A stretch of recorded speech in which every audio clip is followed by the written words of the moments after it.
ప్రత్యేకంగా ఈనాడు రాష్ట్ర పిసిసి అధ్యక్షులు మహేష్ కుమార్ గౌడ్ గారు, అలాగే మన ప్రియతమ నాయకులు మధ్య వాస్తవ్యులు డిప్యూటీ సీఎం బట్టి విక్రమార్క గారు గౌరవనీయులు, వారి సమక్షంలో నేను ఇవాళ కాంగ్రెస్ పార్టీలోకి, అంటే నేను సుదీర్ఘ కాలం కాంగ్రెస్ పార్టీలో ఖమ్మం జిల్లాలో అనేక హోదాలలో కాంగ్రెస్ పార్టీ జిల్లా జనరల్ సెక్రటరీ దాకా పనిచేసి కాంగ్రెస్ పార్టీ ఎన్నికల్లో కూడా కాంగ్రెస్ పార్టీ పక్షాన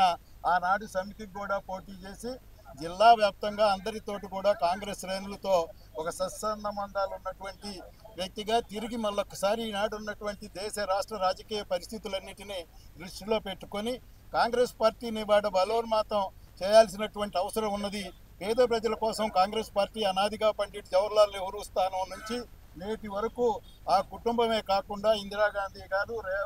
ఈనాడు రాజీవ్ గాంధీ గారు, రాహుల్ గాంధీ గారు, ప్రియాంక గారు అందరి నేతృత్వంలో ఖర్గే గారు ఇవాళ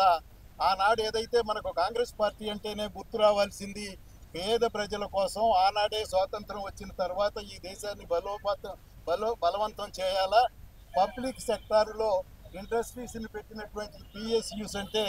కేవలం అది భారతదేశంలో మనం చూస్తే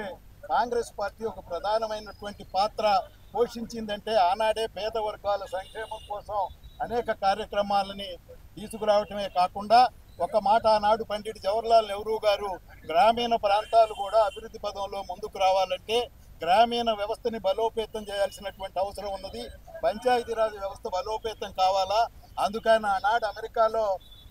ఎస్కే డే అనేటటువంటి వారు మన భారతీయులు in charge of rural development in America as secretary was working in those days in America, వారిని కూడా ఇక్కడికి తీసుకొచ్చి పంచాయతీరాజ్ వ్యవస్థని బలోపేతం చేయటం ద్వారానే ఇవాళ గ్రామాలు ఈ స్థాయిలో ఉన్నాయి అంటే దానికి ప్రధాన కారణం కాంగ్రెస్ పార్టీ అనాది నుంచి అనేటటువంటిది ఇవాళ మనం గుర్తుపెట్టుకోవాల్సిన అవసరం ఉన్నది. ఇవాళ పెద్దలు గౌరవనీయులు రేవంత్ రెడ్డి గారు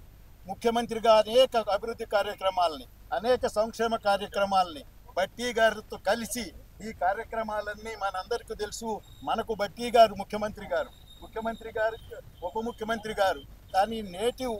మనకు కాబట్టి మన బట్టి గారని మనం పిలుచుకుంటూ ఉంటాం. అందుకని ఇవాళ అనేక అభివృద్ధి కార్యక్రమాలని ముఖ్యమంత్రి గారితో పాటుగా ఉప ముఖ్యమంత్రి గారు, మంత్రి మండలి, పిసిసి అధ్యక్షులు మహేష్ గౌడ్ గారి సారథ్యంతో అనేక Subscribe us and press the bell icon for more interesting updates.